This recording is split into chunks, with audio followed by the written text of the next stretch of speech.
Como membro da Executiva Nacional da Associação Brasileira de Juristas pela Democracia, me coube fazer esta saudação a todos os presentes, a todas as presentes, agradecer naturalmente a vinda de todos aqui, agradecer em particular a Associação dos Docentes da Universidade Federal do Ceará, que nos cede o auditório para este momento, e aqui em especial em nome da professora Irenise, que está aqui presente também. E ao fazer essa saudação, nós gostaríamos de codificar que a Associação Brasileira de Juristas pela Democracia é uma entidade de juristas, de advogados, de promotores, de procuradores, de professores de direito, de juízes também, e dos operadores de direito em geral. Nós temos uma história muito recente. A Associação Brasileira de Juristas pela Democracia, no Ceará e no Brasil, em diversos estados, e depois nacionalmente, ela se formou, se construiu de advogados democratas, militantes da democracia, que, em razão das pautas bombas e de todo aquele acoso que foi feito, que estava sendo feito em 2015 contra a presidente Dilma, e que acabou dando no impeachment dela, nós nos reunimos no Brasil inteiro, nos diversos estados, fomos nos reunindo, nos juntando para resistir àquele momento, E, ao mesmo tempo em que nós também dávamos, digamos, assessoria, suporte jurídico às manifestações populares aqui do Ceará e do Brasil também, tanto dos trabalhadores das suas greves, como nas mobilizações de rua, contra o impeachment, depois contra a reforma trabalhista, também depois contra a lei da terceirização ilimitada, e depois até, enfim, uma reforma da Previdência e todas essas mobilizações. E, pelo jeito, as nossas tarefas não vão parar não vão cessar tão cedo, porque cada vez mais nós, com a eleição dos fascistas, do governo Bozo, cada vez mais o clima se complica, Aquilo que se imaginava fosse, digamos assim, apenas uma nuvem, na verdade está sendo uma verdadeira tempestade. Agora mesmo, hoje, nós nos deparamos, dessa semana para cá, enfim, com aquelas acusações, em relação à morte da Marielle Franco, que agora bateram nas portas, na casa do próprio presidente da República, do próprio presidente, E, claro, que envolve o seu filho, o Flávio, pelo menos, que é o senador da República. E, enfim, hoje, com as declarações do deputado federal, Bolsonaro também, de que nós estamos caminhando, se houver mobilização de rua, do povo for para a rua, vai haver o ato número 5, quer dizer, outra ditadura militar. Então, todas essas situações indicam que o caminho da Associação Brasileira de Juristas pela Democracia não vai cessar em pouco tempo. Pelo contrário, cada vez mais nós vamos nos tornar importantes nesse processo, porque nós somos, creio que, uma parte da trincheira da luta democrática, da luta contra o Estado fascista e, digamos, em favor da própria democracia. Essa campanha Morumente, ela inicialmente foi composta de vídeos, vários vídeos, realizados por diversos colegas nossos, filiados à BJD, que já tem mais ou menos 1.600 colegas do Brasil inteiro,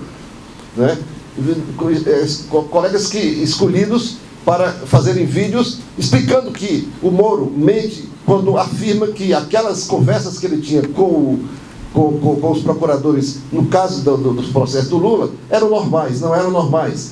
Mentiroso Lula, o Moro. Na verdade, aquelas conversas eram conversas de estratégia para como condenar o Lula com segurança. Quer dizer, como levar o processo à condenação do Lula.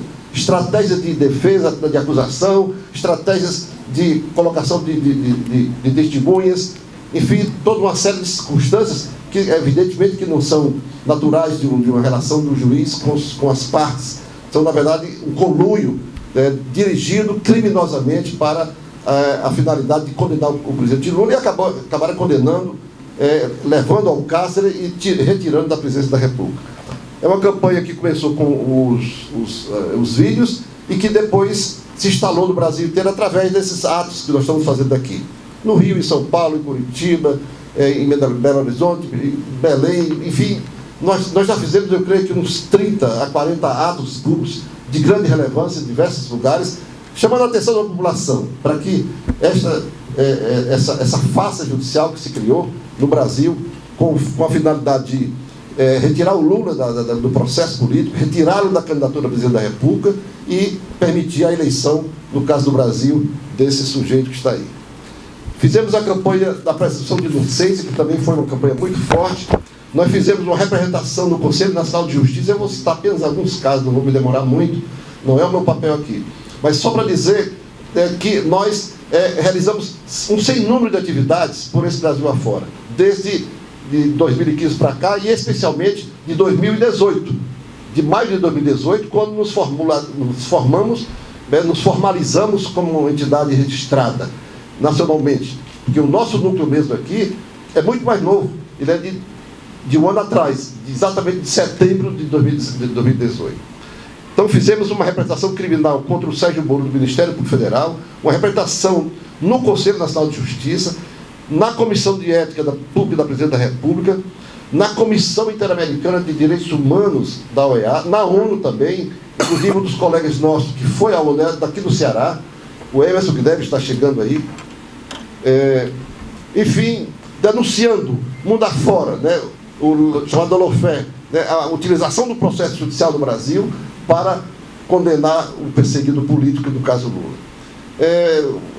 Representação no Conselho, pedido de esclarecimento à Procuradoria da República a respeito de uma criminosa criação de uma entidade, de uma fundação pública, para a qual seriam destinados 2 bilhões e meio de reais da União, né, derivado daqueles processos de multas da Petrobras, que seriam destinados a uma fundação pública gerida pelos próprios membros do Ministério. Algo completamente esdrúxulo, completamente criminoso, ilegal sob todos os aspectos. E vai por aí fora. Artigo de jornais, nós coordenamos a publicação de vários livros nacionais, todos denunciando, a partir de diversos colegas nossos, essas ilegalidades, essas ilicitudes, e também as inconstitucionalidades, enfim, desses processos do Lula. Nós estivemos, inclusive, com o Papa Francisco, pessoalmente com o Papa Francisco, com uma colega nossa, a Carol Prona, que é da associação, que é também da Executiva Nacional, esteve pessoalmente com a Carol Prona, com o Papa Francisco, com o Lula, com a companhia do Chico Buarque de Holanda, que é o seu namorado hoje, entregando uma carta nossa ao Papa Francisco, denunciando essa situação de ilegalidade e de lawfare que acontece no Brasil. Enfim, nós lutamos pela liberdade do presidente Lula, pela anulação dos processos. Nós não queremos Lula solto, nós queremos Lula livre. Lula solto significaria aceitar o processo igual como está na justiça. Por isso que o Lula resiste a não ser solto daquela forma. O Lula não é que o Lula não queira estar em liberdade. O Lula quer estar em liberdade. Mas liberdade, reconhecido, né, pela nulidade dos processos, né, que respondem à nulidade absoluta daqueles processos. Nulidade por vários motivos. As nulidades dos processos do Lula são flagrantes, eu sempre digo. Os processos do Lula são escandalosamente nulos, por diversos aspectos, professora. E cada uma dessas nulidades, de per si, anula aqueles processos. Não há como aqueles processos serem julgados. Lula não quer ser solto dessa forma, como progressão do regime. Progressão do regime significa aceitar o regime. Aceitar o regime que está formalmente na justiça. Lula quer ser livre com a anulação dos processos e a sua absolvição. Por isso que ele tem razão. Claro, que nós que estamos fora da prisão, para nós é mais simples dizer, não, o Lula fica na prisão. Não, nós queremos que ele saia, mas o Lula sabiamente rejeita isso. Só sai da prisão se for de fato com total liberdade, com absoluta liberdade e com o reconhecimento de sua inocência.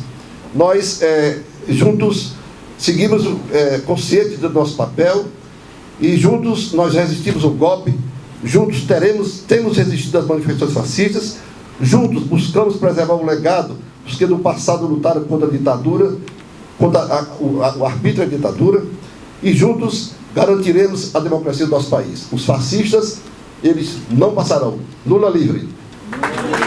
Companheiras e companheiros aqui presentes, saudar a mesa, a Marti, em homenagem à mulher, saudando primeiro o meu grande companheiro Inocêncio, que é o presidente da nossa associação, saudar o Martônio, saudar a Erenísia, que é vice-presidente da ADUFS e que tão gentilmente nos concedeu esse espaço, hoje que não é tão fácil, né, conseguir esses espaços na universidade, mas enfim, estamos aqui. E peço licença também para saudar em nome de todos o Fernando Laquadra, que hoje é a representação chilena no Ceará e que nos tanto tem trazido de alegria o Chile, né? Estou até postulando publicamente a importação de chilenos, né? Estamos precisando mais chilenos por aqui para ver se nós insetamos alguma coisa, né? Então, saudar a todos, daqui o pessoal da Manhã Outro Dia, que está aqui, a Fatinha, saudar o Guilherme que está ali também, né? Então, para nós é uma grande alegria, e os meus alunos, tem alguns alunos ali também, de constitucional, para mim é uma grande alegria estar aqui hoje, reunidos, sabendo que nós estamos num processo que está se dando nacionalmente. Hoje, em vários lugares do país, nós estamos insetando essa luta que tem essa consigna, né? Moro mente, né? Mas não somente, né? Ele mente, ele age ilicitamente, ele age criminosamente. Então, tentar falar alguma coisa aqui a respeito dos vários aspectos relacionados a essa nossa conjuntura, que é uma conjuntura grave, como todos nós sabemos e sentimos, né? Particularmente a partir de 2013, nós vimos que foi se engendrando no país uma tendência a um processo cada vez mais à direita, né? Tivemos o golpe da Dilma, depois tivemos a ascensão do Michel, né? Com toda a sua turma, e hoje nós chegamos ao período, sim, digamos, mais grave, com a ascensão depois da trama sórdida que levou o neofascista ao governo, que é o senhor Bolsonaro, com todas as consequências nefastas que nós estamos vivendo, né? Então, acho que hoje é um ato que me remete para os períodos de luta contra a ditadura de 64. Acho que hoje esse é um ato que ombreia com os melhores momentos que nós vivemos contra a ditadura militar, quando a sociedade civil começou a se reenergizar, começou a se mobilizar. Ainda não estamos na mobilização satisfatória o suficiente, mas nós começamos já a perceber novas tendências, principalmente na América Latina, né? Mas também o governo já começa de alguma maneira a ter alguns problemas, fruto muito dessa união precária da extrema-direita, né? Então, acho que esse momento é um momento que, ao mesmo tempo, é muito grave, é um momento, digamos, de muitas aflições, mas também é um momento que pode trazer grandes esperanças, né? Porque se, de um lado, há uma radicalização da extrema-direita, ela também exige, por parte dos setores democráticos, por parte do movimento operário, por parte dos setores intelectuais, uma reação mais pronta e uma reação também mais enérgica. Em relação ao senhor Moro, que é o motivo maior hoje aqui do nosso ato de protesto, de demonstração dos seus abusos, de demonstração da sua iniquidade, é importante que a gente compreenda que o Moro por si só nada é. Aliás, é muito fácil perceber isso quando a gente vê o Moro, né? A sua absoluta nulidade intelectual, a sua nulidade enquanto expressão do direito, e, na verdade, ele foi alçado à condição de grande figura exatamente pela conjuntura de enfrentamento que nós tivemos com o golpismo. Aliás, ele foi peça central desse golpismo, e hoje, com o Vaza Jato, com as revelações do The Intercept, nós sabemos muito claramente isso, né? Que ele não apareceu por acaso. Ele apareceu dentro de um momento de crise, né, que nós vivíamos, especialmente no governo Dilma, por uma certa incapacidade da direita de se apresentar hegemônica no espaço do legislativo, no espaço de construção de consensos. Opa, vai. Pronto, vou chegar aqui, porque não tenho muito essa prática de cantor, né? Assim, pois bem, melhorou? Melhorou.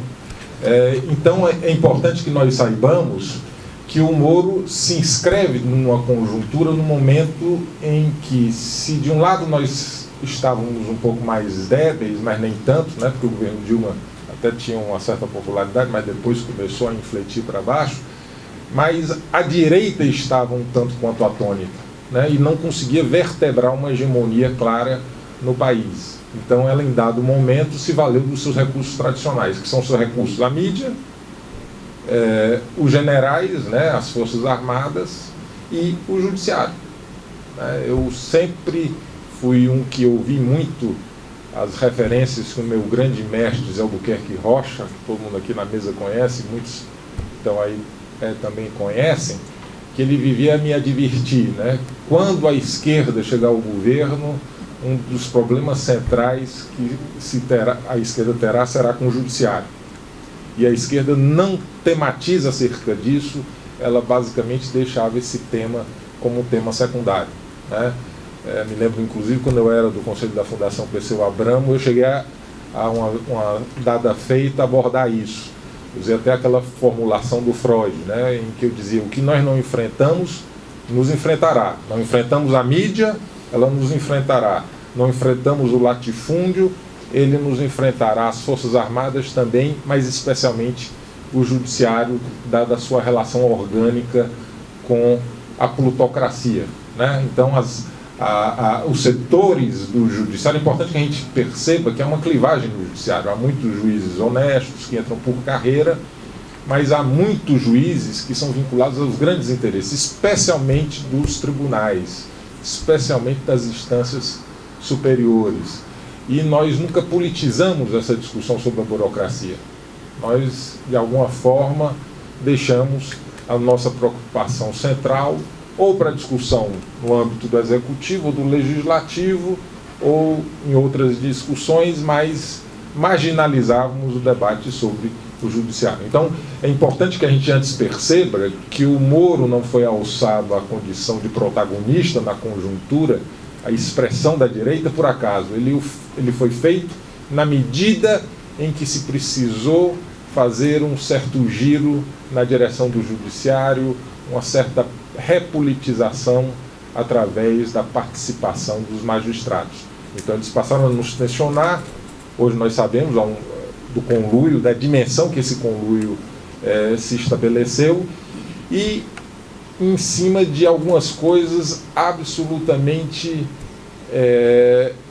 ilegais, né? De um conjunto, de uma pletória de elementos, de condutas que hoje estão evidentes para todos nós, que são coisas, digamos, um tanto quanto teratológicas, um tanto quanto assustadoras, né?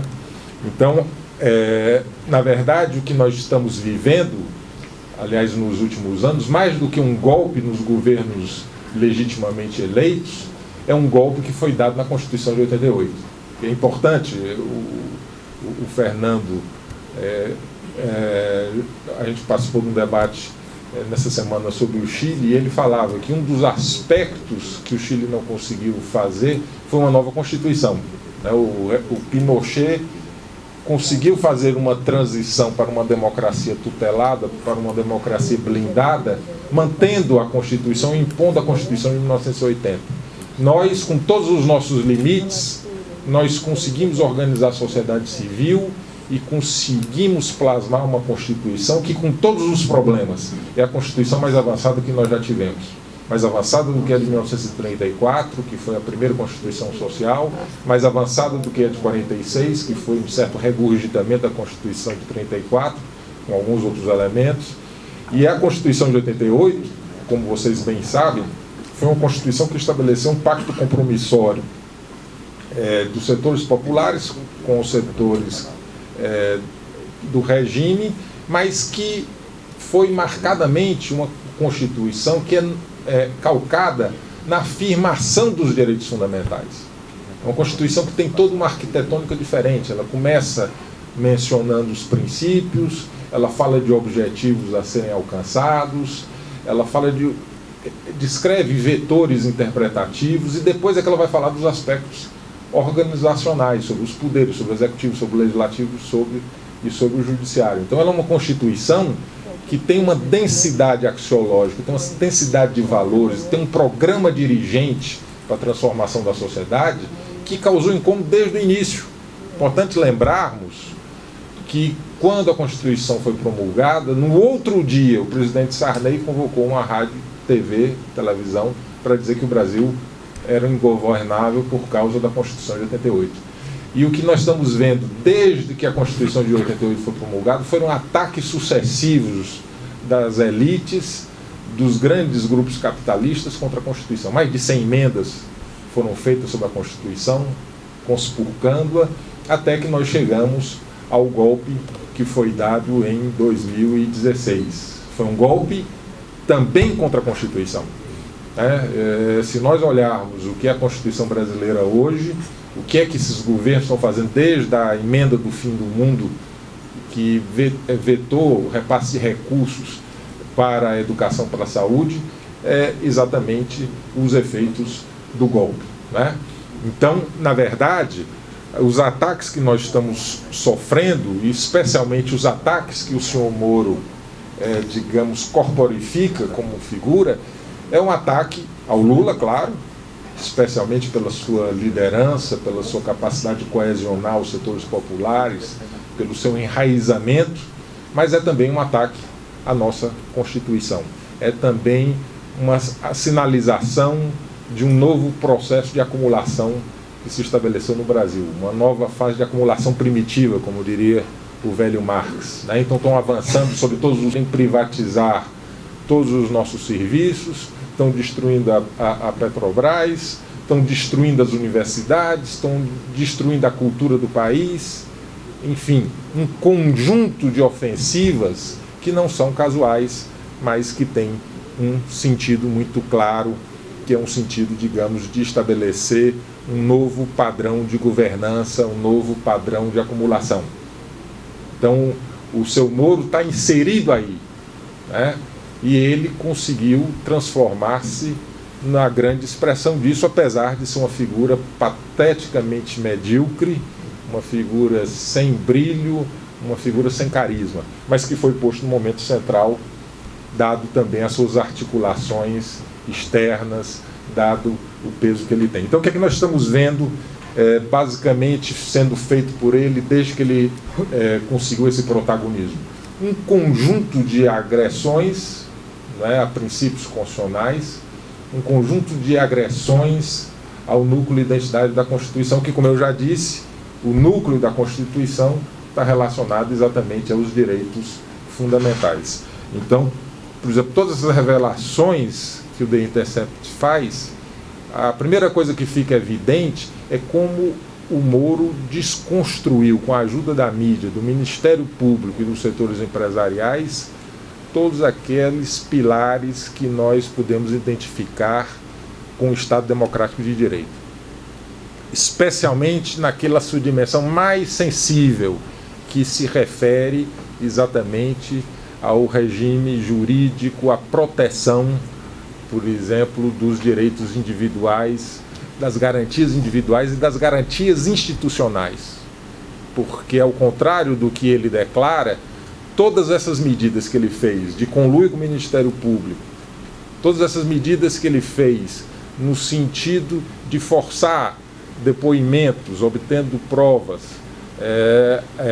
forçosamente das testemunhas que são levadas a incriminar outros, todo esse processo que ele fez de inversão de ônus das provas no processo, tudo isso, na verdade, é uma agressão ao aspecto, ao processo ao direito à jurisdição no Brasil.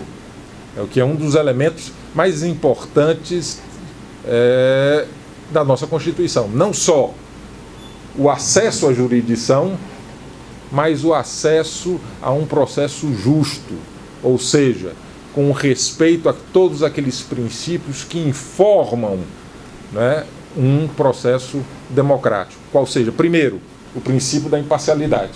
Né? Você não pode acreditar na prestação jurisdicional que cabe ao Estado realizar na democracia, porque é uma liberdade positiva, está diretamente afeta ao papel que o Estado deve desempenhar na democracia, se você não tem, por exemplo, um juiz imparcial. Eu nem digo neutro, porque neutralidade, eu não acredito que ninguém seja neutro.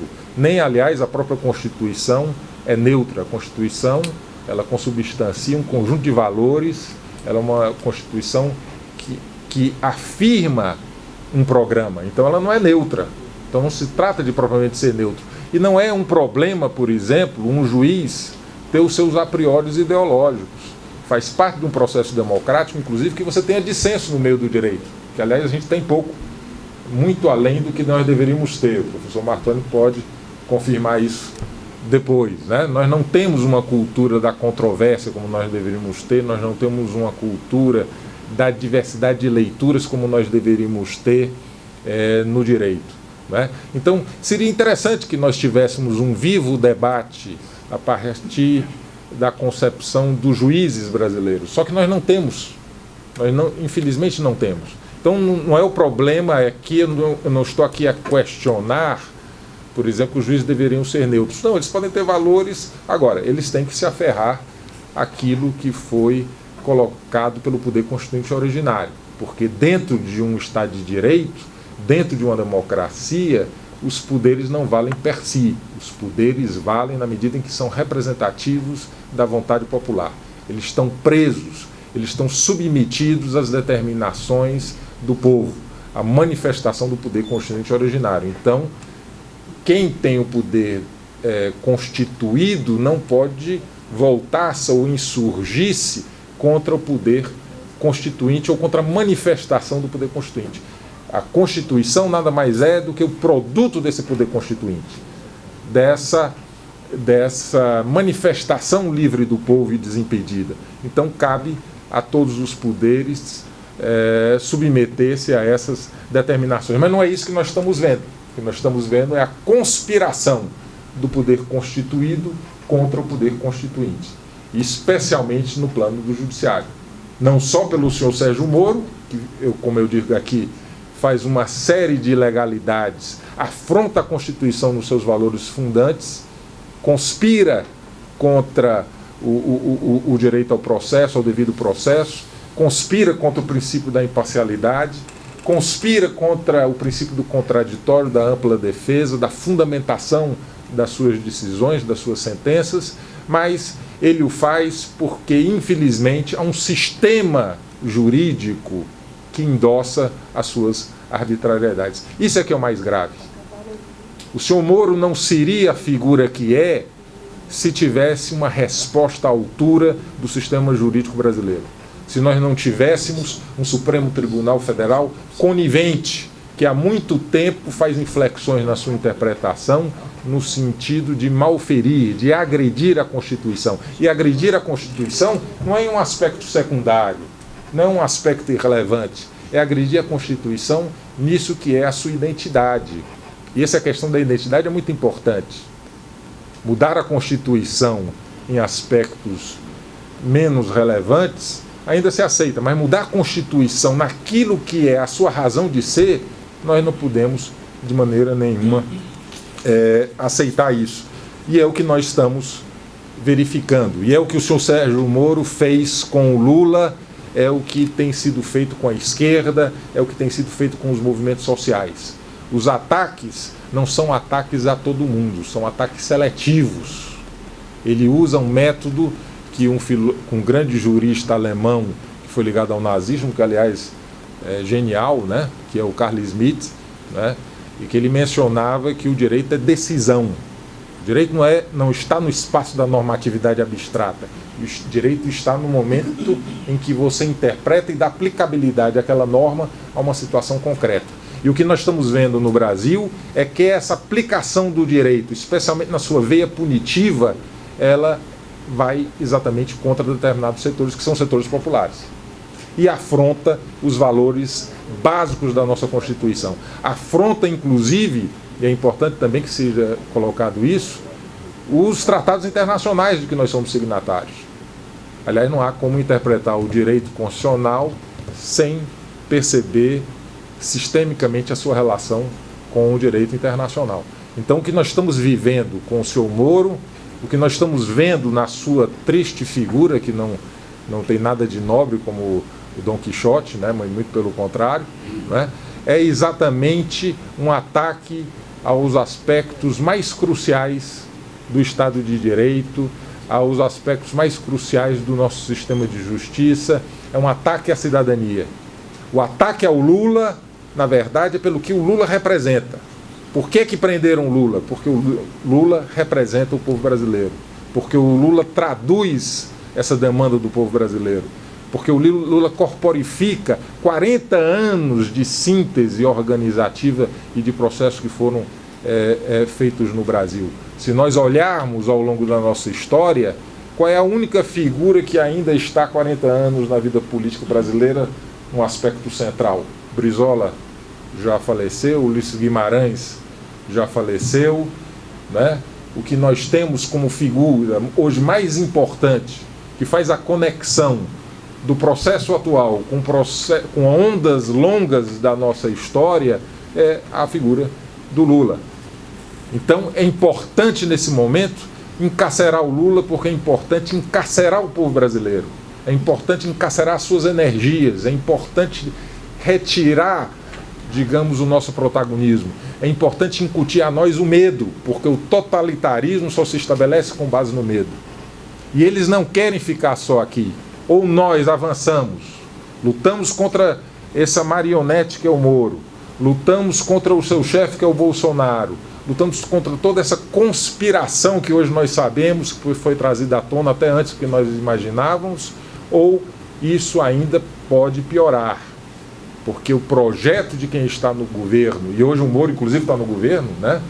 Hoje ele é o advogado dos milicianos, veja o comportamento dele agora em relação a essas últimas denúncias do Caseiro, como é que ele tem se comportado, afrontado inclusive, digamos, fazendo advocacia administrativa, cometendo mais um crime da sua enorme lista de crimes, né? Junto também com outros seus auxiliares, mas eles não querem ficar só nisso, e não estão ficando só nisso, eles estão avançando sobre tudo que nós conquistamos, eles querem mercantilizar tudo, eles querem caminhar para o fascismo. É importante lembrar que o fascismo não se instaura de um dia para o outro. Quando Hitler tomou poder em 1933, né, ou quando Mussolini também tomou o governo na Itália, ele não fez imediatamente as suas medidas totalitárias. Ele teve que compor, ele teve que fazer, digamos, uma mise-en-scène. Só depois de algum tempo é que ele foi implementando. Os campos de concentração vão chegando nos anos 40, praticamente. Ele teve que criar um processo, uma propaganda política para estabelecer o programa nazista na sua radicalidade. Eu não estou querendo dizer que o Bolsonaro é igual ao Hitler. Ainda bem que ele não tem a liderança e nem o carisma que o Hitler tem. Não tem o mesmo enraizamento, mas nós não podemos menosprezá-lo, porque nós cometemos um erro, nós menosprezamos o Moro e nós menosprezamos o Bolsonaro, e nós achávamos que eles seriam facilmente derrotados em dado momento, e não foi isso que aconteceu, né? Então o centro e a direita de Hitler, né, em que os setores liberais, em que os setores conservadores, com medo da esquerda, com medo dos comunistas, com medo dos sociais-democratas, terminaram indo para o lado do nazismo. Então, mais do que nunca, o que nós precisamos nessa noite não é só nos colocarmos contra o Moro e as suas vilanias, mas é afirmar o sentido de resistência constitucional. Enquanto juristas, enquanto operadores do direito, nós precisamos resgatar a Constituição, resgatar a força dos seus valores, resgatar a força dos seus compromissos e derrotar o governo que está aí, e derrotar o senhor Moro e derrotar a onda neofascista. Então é isso. Muito obrigado.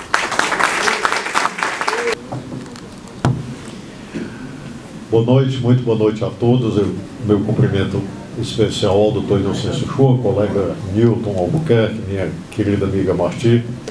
Depois da exposição do Newton, me resta muito pouca coisa a falar, mas eu vou arriscar aqui alguma opinião, onde eu tentarei justificar por que é que a gente pode, com alguma tranquilidade, do ponto de vista da legalidade, trazendo o debate para esse âmbito da legalidade, nós podemos, com alguma tranquilidade, com bastante tranquilidade, dizer que Moro mente, né? E o que aconteceu?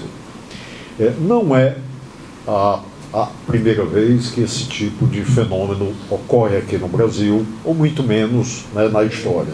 Nós temos vários exemplos e nós temos casos, né, que foram minuciosamente estudados e bem descritos por grandes intelectuais. Então, no século XX, para nós não irmos mais distante, no século XX nós temos principalmente as referências da República de Weimar, a queda de uma República de Weimar para o nazismo e o papel dos juristas. Então nós temos grandes intelectuais, advogados, e que isso aqui chama a nossa atenção, ou seja, o setor da burocracia judiciária jamais enfrentou esses movimentos autoritários, eles partiam de uma reação de advogados. E no caso da República de Weimar, né, chama a atenção por conta de uma semelhança que eu vejo aqui no Brasil. Ou seja, uma Constituição que tentou um compromisso mínimo entre capital e trabalho, que tentou um compromisso mínimo de padrão econômico razoável, elementar para a sociedade, que tentou a democracia num país sem a menor tradição democrática, ou seja, sobreviveu muito mais pela tolerância dos inimigos do que pela capacidade daqueles poucos que queriam defendê-la. Assim nós temos a Constituição de 88 hoje, quando eu observo. É importante a defesa da Constituição de 88. O que surpreende é como é que a Constituição tem resistido até agora. Atacada, na verdade, esvaziada no seu sentido, sem que se altere necessariamente uma forma ou um texto daquilo que está lá escrito. O caso da presunção de inocência, né, ou seja, do inciso 57 do artigo 5º, é apenas mais um exemplo. Ou seja, apesar de a Constituição em 2 momentos estabelecer que não pode haver uma prisão, a não ser após o trânsito em julgado da sentença, uma interpretação constitucional esvazia esse sentido e diz, não é bem assim, porque depois do julgamento de um órgão colegiado já não se aprecia mais provas, então a argumentação jurídica suplanta o poder constituinte e esvazia o sentido da Constituição. Quando a Constituição diz que um mandado de injunção, quando houver uma omissão legislativa, eu posso requerer essa omissão, nesse momento o Judiciário refluiu. O Judiciário não deu um direito fundamental a ninguém que pleiteava o mandado de injunção. Isso só veio acontecer quando? Quando Lula se tornou presidente, porque era uma maneira de pressionar o governo. Como é que eu explico essa movimentação, essa articulação constitucional? Eu não explico isso somente pela normatividade. Eu não explico isso somente pelos artigos tais combinados com o artigo tal da Constituição. Eu explico isso pela teoria da história e pela política. É como eu consigo compreender a manipulação que se faz do direito para construir determinados discursos. Então, esses intelectuais de Weimar, principalmente Franz Neumann e Ernst Frankel, advertiam e diziam: o uso do direito contra o adversário político é a mais perniciosa das armas jurídicas. Por quê? Porque se eu digo que você está preso, cometeu um crime, produto de um processo judicial, ainda que seja aparente, sobre isso, ou seja, causa uma dúvida generalizada nas pessoas por conta do halo que existe a respeito do direito e da justiça. Né? Não, Lula foi condenado. Então, isso já tira uma boa parte da argumentação, porque ele foi condenado. As instâncias confirmaram, e isso é o argumento utilizado até hoje. Dizer, olha, o Lula foi condenado, não foi só pelo Sérgio Moro, ele foi condenado pelo Tribunal Regional Federal da 4ª Região, o STJ também condenou. como é que nós vamos contra-argumentar diante desse entrelaçamento de dados objetivamente e pretensamente legais? É preciso, a resposta não está na normatividade, a resposta está fora do âmbito do direito, porque ela encontra respaldo, repito, na história e na política. Então isso acontecia. Então, como é que nós podemos dizer que moralmente, quando nós observamos a marcha processual do que aconteceu? Nós temos vários episódios elencados pela defesa do Lula, mas também por outras defesas. O primeiro deles, que antecede ao recebimento da denúncia contra Lula, são as delações premiadas dirigidas. Isso não precisou do Intercept revelar para nós. Já se sabia disso, porque os advogados falavam disso. E começou a se estabelecer uma rede absolutamente clandestina de mercancia a respeito de profissionais da advocacia. Aqueles advogados mais velhos, que tinham passado pela experiência da ditadura e que resistiam com se seus clientes fizessem delações premiadas, foram afastados. Entraram advogados mais jovens, entre os quais escritórios de advocacia com vínculos com os membros do Ministério Público da Força Tarefa. Isso já se falava naquela época, agora apareceu apenas a confirmação. Quando se observava que determinados escritórios eram alijados porque insistiam para que seus clientes não fizessem delação premiada, menos ainda delação premiada baseada em ouvir dizer ou em incriminações que terminassem na então presidenta Dilma Rousseff ou, melhor ainda, no presidente Lula. Então, isso foi antecedente, os advogados conversavam sobre isso, escreviam sobre isso, mais do que isso, advertiam do perigo que isso significaria para algo que está na Constituição, simples, chamado de ampla defesa com os recursos a ela inerentes. A complexidade e o submundo com que isso foi tratado, nós constatamos agora de junho para cá, mas isso era um fato conhecido. Então nós temos, né, esse primeiro aspecto. O segundo aspecto era a perfeita sintonia, a coincidência que havia entre pedidos formulados, não somente nos processos do presidente Lula, entre pedidos formulados pelo Ministério Público e o seu deferimento, quando se tratava de uma medida a se aproximar do presidente Lula ou principalmente do Partido dos Trabalhadores. Evidentemente que outras forças menores e outras figuras da política de menor importância também caíam nessa rede, ou seja, a fim de fornecer um pretenso discurso de legitimidade.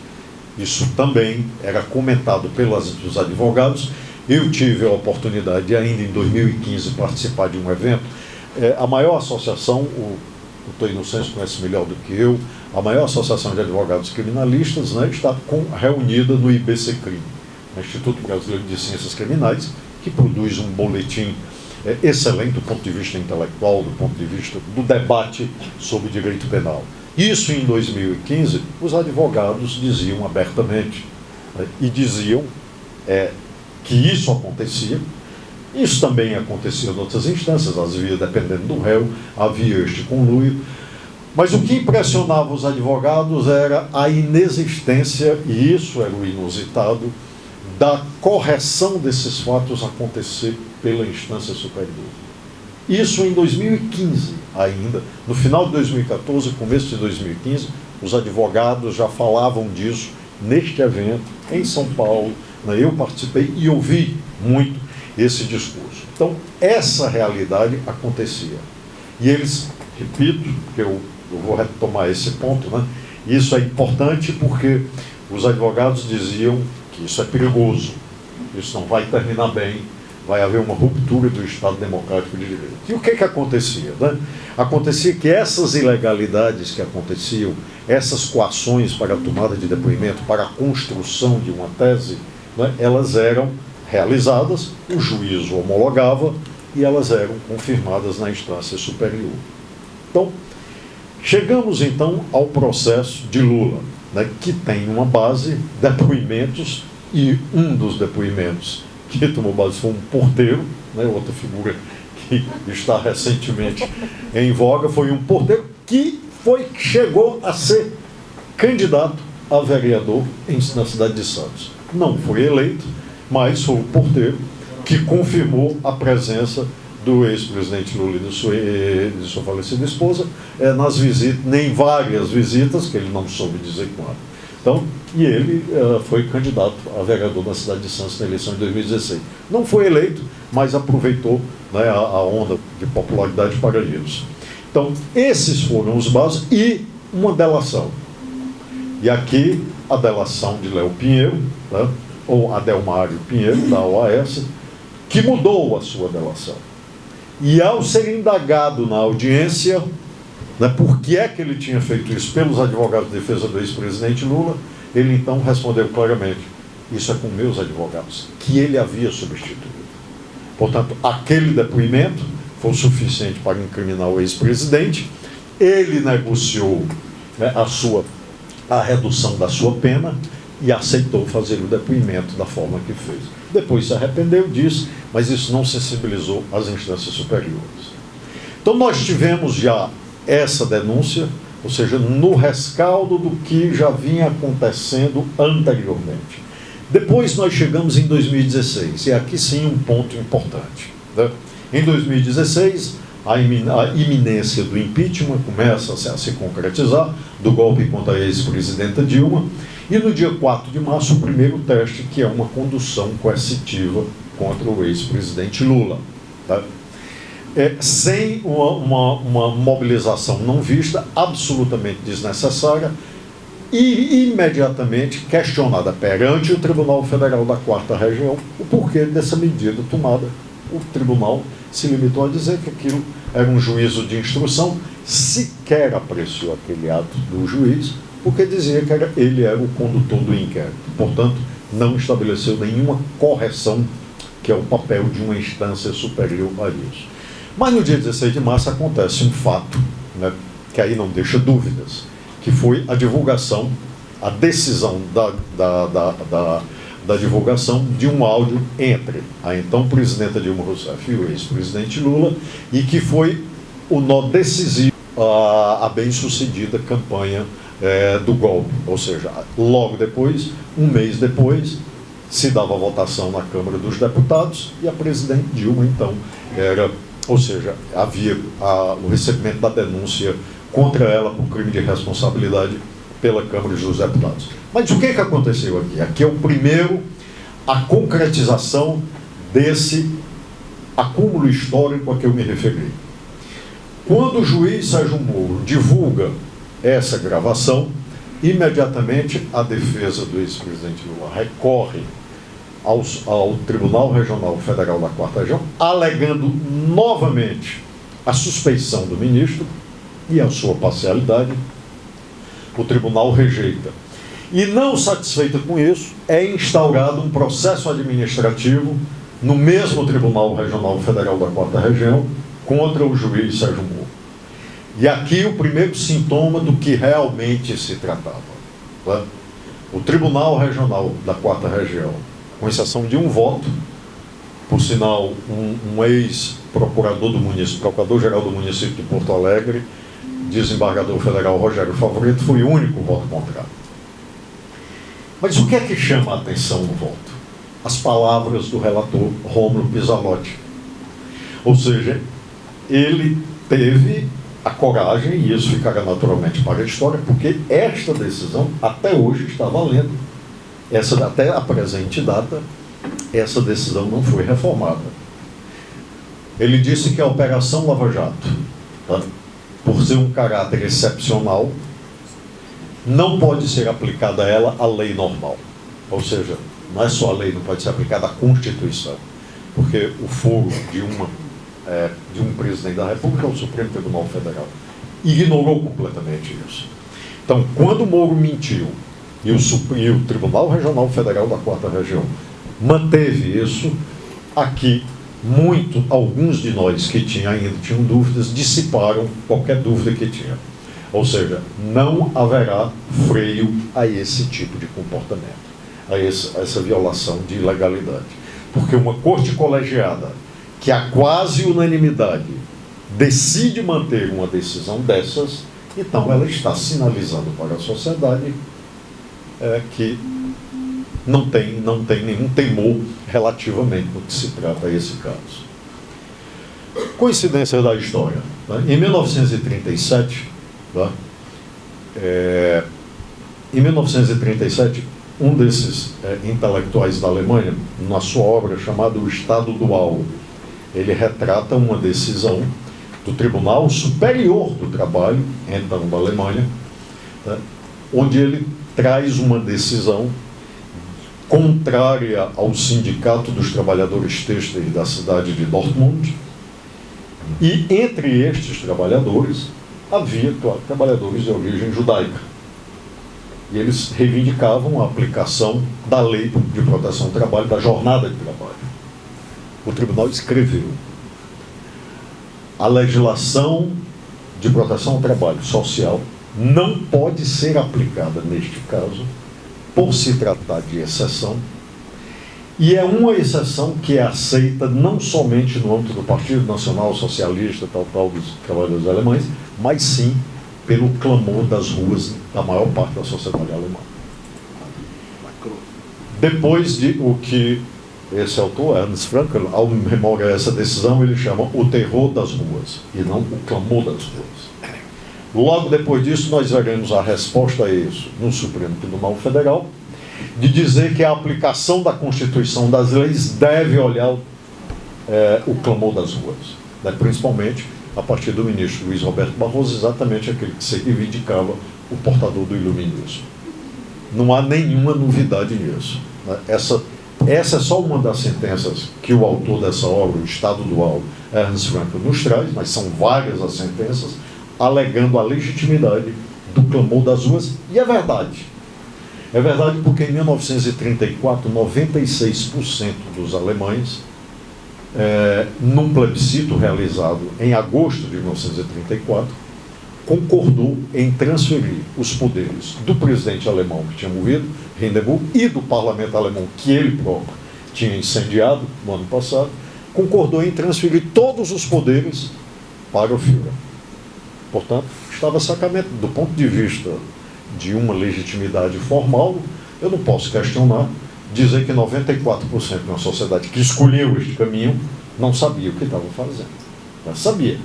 Então, a partir daí, 34 é um ano-chave, né, porque começa então a legislação, né, alemã de proibir o judeu de pegar o transporte público, proibir o judeu de ter telefone, proibir o judeu de utilizar supermercados antes das 16 horas. Por fim, proibiu o judeu e outras raças, principalmente eslavos, comunistas, liberais, etc., de serem detentores do direito de propriedade. Não se aplicava a tal busca da homogeneidade social, né, de que os teóricos do nazismo defendiam como a única possibilidade de construção de um Estado. Né? Portanto, o capitalismo tinha que construir uma homogeneidade, e só nessa homogeneidade é que poderia se falar em sociedade, em Estado, etc. Portanto, tinha que fazer a eliminação daquilo que não fosse homogêneo. E a maior parte da população aceitou. Então, nesse sentido, tá, essa foi o primeiro limite, grande limite, digamos assim, que Sérgio Moro rompeu, mentiu e continuou, como continua até hoje, né, continuou devidamente resguardado pelas instâncias superiores. Depois nós tivemos, durante o processo do Lula, durante todas as testemunhas que foram ouvidas, né, o comprometimento daquilo da ampla defesa. A defesa de Lula pedia para produzir determinadas provas, era indeferível. Principal prova delas, né? A defesa do Lula, óbvio, pediu uma vistoria no apartamento. Não foi permitida a vistoria do apartamento. A reforma dita que teria custado 1.200.000, só se soube, na verdade, o preço, se podia avaliar mais ou menos, quando o MST invadiu o apartamento e filmou, né, algo que o juiz Moro... MTST, perdão, o MTST, Movimento dos Trabalhadores Sociais, tem sem teto, né? Quando eles invadiram o apartamento e filmaram e mostraram que aquilo não poderia ter custado o que custou, até porque o apartamento, né, com toda sinceridade, é um apartamento de uma qualidade inferior ao apartamento que eu moro. Então, naquele sentido ali, foi só um exemplo. Imediatamente, o juiz Sérgio Moro condenou a gravação e a divulgação daquilo que o MTST havia divulgado. Essa foi só uma das provas indeferidas. Depois, o próprio juiz Sérgio Moro não permitiu que houvesse cruzamento de ligações e de informações, dizendo que isso era irrelevante e não modificaria o rumo da acusação. Óbvio que a sentença foi proferida e logo após isso, a Associação Brasileira, nós publicamos um livro, o Inocêncio também está lá, discussões sobre uma sentença anunciada, comentários a uma sentença anunciada. Então começou a se discutir, e a principal discussão, que sequer foi enfrentada por Moro, ou seja, sobre a natureza e a compreensão do direito de propriedade. Ou seja, atribuir a mim uma propriedade, e isso é absoluto, sem que eu tenha sequer posse ou domínio, isso foge de qualquer parâmetro até então do direito civil. Ou seja, Moro jamais explicou como isso foi feito, e o tribunal confirmou na integralidade todo este aspecto, ou seja, da legislação.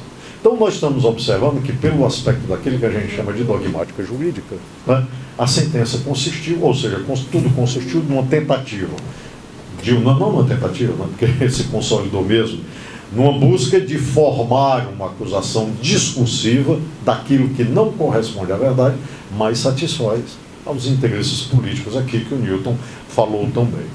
Então, quando nós observamos esses aspectos processuais e que vão chegando, nós chegamos ao Tribunal Regional Federal da 4ª Região. E o Tribunal Regional Federal da 4ª Região não somente confirma, como agrava a situação do ex-presidente, sem discutir os problemas levantados pela defesa, e já tendo se manifestado absolutamente contrário a qualquer sintoma de suspeição ou parcialidade do juiz Sérgio Moro. Significa que quase 3 anos de conferências, fotografias com inimigos, entrevistas nos principais meios de comunicação abertamente contrários ao ex-presidente Lula, presidente Dilma, palestras, ou seja, fotografias ambas, não somente com essa, mas com todo o espectro político contrário ao ex-presidente, esse conjunto de provas. A famosa capa da Veja, 2 boxeadores. A famosa capa da Veja, o acesso à parcialidade por meio da imprensa, não somente do juízo, mas como também do acusador. Tudo isso, quando se observa o andamento do processo, e tem mais, que agora, eu estou dizendo isso porque a defesa do Lula sabia disso, mas não tinha tornado público. Aqui eu vejo muitos advogados, o processo judicial eletrônico, o PJE, na Justiça Federal, ele tem, óbvio, um segmento cronológico. Então, determinadas peças são colocadas de acordo com a data e a hora em que são colocadas. A força-tarefa da Lava Jato manipulava no sentido de alterar documentos fora da data. Ou seja, num processo com mais de 20, 30 mil folhas, isso torna praticamente impossível, eu como advogado, de saber onde está aquele documento que eu quero impugnar, que estava neste evento, como se diz, porque cada processo gera um número. Então, quando a gente abre o processo judicial eletrônico, eu posso ir olhando evento, eu posso gerar um PDF, fazer o processo todo, mas eu também posso ir olhando evento por evento. Então, para eu fazer aquilo num prazo exíguo, na verdade, isso acaba com minha capacidade como advogado de tempo para formular uma defesa e atacar todos os pontos, porque até essa nos processos. Eu estou falando aqui apenas da relação que a defesa do Lula sempre fazia entre Ministério Público e juízos. Eu não vou falar, até porque não parece que tem um tempo, da parte da Polícia Federal, onde a Polícia Federal foi decisiva em todas as ações. Quando a defesa do Lula, por exemplo, uma delas, quando a defesa do Lula alegou a espionagem na carceragem da Polícia Federal de Alberto Youssef, vocês sabem o resultado desse incidente? Não, talvez ninguém saiba, porque não houve Porque o Ministério Público pediu o arquivamento sem sequer ter sido realizadas as diligências investigativas para saber quem colocou isso, quando colocou e o que, sobretudo, o melhor. O que foi apurado disso? Porque o preso, quando ele está na cela dele, ele tem o direito à intimidade e à vida privada. Ele está aqui conversando com outra pessoa, ele está conversando com o advogado dele, ele está conversando com a mulher dele, está conversando com o familiar dele. Isso foi utilizado, foi gravado, o que foi? O que pegaram dele? A defesa tem que saber disso. Né? A defesa tem que estar instalando. Como dizia o juiz, essas conversas entre juiz e o procurador são perfeitamente normais. Eu diria que até são, que podem ser, mas elas têm que estar nos autos. Eu tenho que saber o que você está combinando. Eu, defesa, eu tenho que saber o que você está achando, o que não está pedindo. Eu não posso combinar ou dar conselhos como a lei absolutamente veda. E fazer que isso tenha... Isso é uma bobagem? Não, meus amigos. Isso se chama de devido processo legal. É quando eu entro em juízo e sei que eu tenho uma possibilidade de ganhar ou perder. E não quando eu entro em juízo já sabendo que eu vou perder. Então, eu não tenho aí o que eu posso chamar de observação a respeito do Estado Democrático de Direito. Bom, eu termino aqui essa primeira parte para dizer por que é que essas forças políticas judiciárias continuaram fazendo isso. Porque o Supremo Tribunal Federal e o Superior Tribunal de Justiça, assim como a Procuradoria-Geral da República, não tomaram nenhuma medida. Ou seja, ao contrário, ratificaram todos esses atos. Ou seja, a instância que tinha a capacidade de estabelecer a correção não fez. O que foi que o ministro Teori Zavascki fez quando soube da divulgação do áudio ilegal? Apenas disse que o juiz Moro agiu mal, porque sim, e aplicou a sanção? Não. Ou seja, estabeleceu alguma medida punitiva? Não, nenhuma. E o juiz Moro pediu sinceras escusas ao então relator do ministro Teori Zavascki. O que foi que o ministro Teori Zavascki fez com um pedido de prisão e de afastamento do então presidente Eduardo da Cunha, que estava com ele desde novembro de 2015? Nada. E engavetou. Quando é que ele resolveu julgar isso? Ele resolveu julgar isso, claro. Ele afastou em junho e em agosto ele foi destituído, a própria Câmara destituiu e logo depois foi preso. Ou seja, claro. O que foi que o ministro Teori Zavascki fez quando se descobriu o áudio gravado clandestinamente pelo filho de Nestor Severo contra o senador Delcídio Amaral? Ou seja, mandou prender o senador Delcídio Amaral e afastá-lo do mandato. Ele podia fazer aquilo? Óbvio que não poderia fazer aquilo. Quando foi se fazer a mesma coisa com Aécio Neves, o desfecho foi outro. Né? O que é interessante, né? Uma decisão, ainda que monocrática, mas a do ministro Teori Zavascki também era monocrática, né, no primeiro momento. A decisão, né, contra Aécio Neves, né, ela não foi cumprida, porque o presidente do Senado se recusou a receber o mandato, o oficial de justiça. A atitude do presidente do Senado Federal não está de toda equivocada, porque ele estava defendendo a prerrogativa de um senador no exercício do mandato. Portanto, ele poderia resistir, no meu entendimento, a Constituição dá o direito, o meu direito de resistência, quando eu tenho, no inciso 2º do artigo 5º, ninguém é obrigado a deixar de fazer ou fazer alguma coisa, senão em virtude de lei. Eu tenho aí o meu direito de resistência. A Constituição vigente alemã atual, ela é explícita disso. Todo cidadão alemão, pela experiência, tem o direito de resistência a qualquer ato minimamente atentatório a esta ordem democrática constitucional. Ou seja, ela fala direito de resistência. Aqui eu extraio esse sentido do inciso 2º do artigo 5º. Então, o presidente do Senado, no meu entendimento, ele não estava totalmente errado. Quem estava errado era a presidente do Supremo, então presidente do Supremo Tribunal Federal, ministra Carmen Lúcia, que articulou para que uma decisão monocrática de um colega dela, do ministro Marco Aurélio, não fosse cumprida naquele dia, até que o Senado deliberasse. Finalmente, o Senado deliberou a favor de Aécio Neves. Está correto o Senado? Está correto o Senado. Qual foi o problema? O problema aqui foi com Delcídio Amaral. Com Delcídio teve um tratamento. Com Aécio Neves teve outro. Ou seja, se Aécio Neves não podia ser afastado do seu mandato, muito menos Delcídio Amaral. Ambos eram senadores regulares no exercício do seu mandato. que o Supremo fez disso? Nada, absolutamente nada contra isso. Apenas o Supremo reagiu quando houve, né, um limite imposto pelo então presidente do Senado Federal. Aliás, nós temos que ter frieza para compreender a complexidade desses assuntos. Na minha opinião, quando se deu, que eu assisti boa parte da sessão e ouvi essa parte, né, quando se deu o afastamento do senador Dalcídio Amaral, a palavra mais lúcida foi de Renan Calheiros, porque aquela chuva de imprensa, o cinismo de senadores, né, lamentando que é meu amigo, lamentando que é boa gente, mas que tinha que fazer isso, e a imprensa mainstream, a mídia mainstream dominante dizendo isso, o Senado, parece-me que por 59-13 votos, deliberou, na verdade, que o senador Dalcídio Amaral ficasse preso e fosse afastado do mandato. Com ele já preso e afastado do mandato.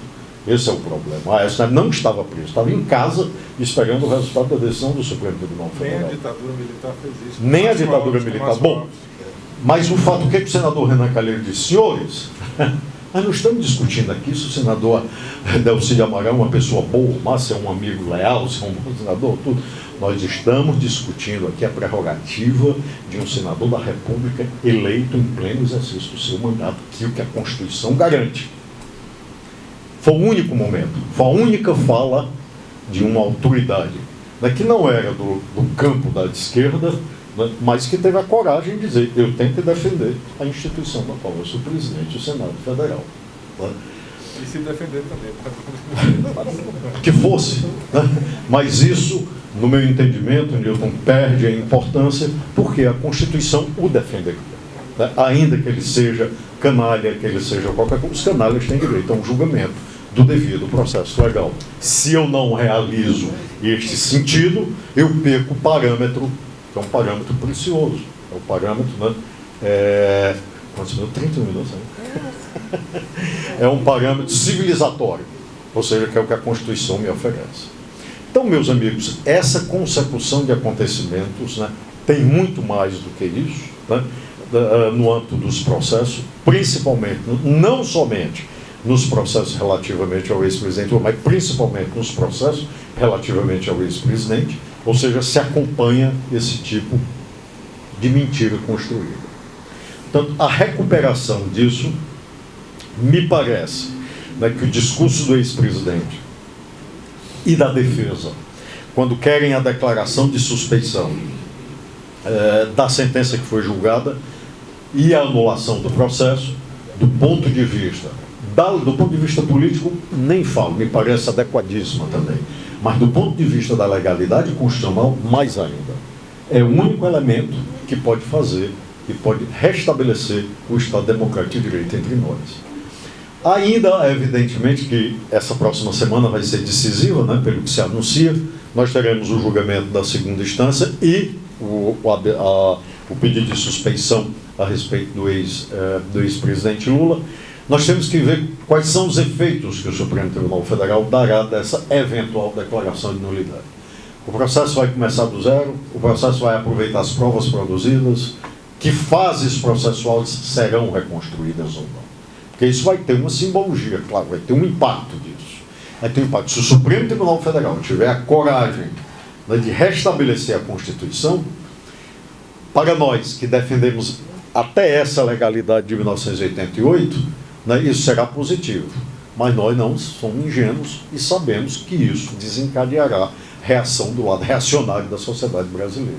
Ou seja, que não sei como vai reagir a esse tipo, né, de decisão.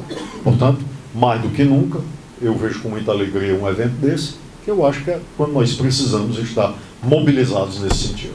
Então, obrigado, eu ainda teria mais a dizer, mas agradeço a oportunidade e dizer que para mim é uma honra estar na BJD, da qual eu faço parte como membro fundador, né, e poder participar desse evento.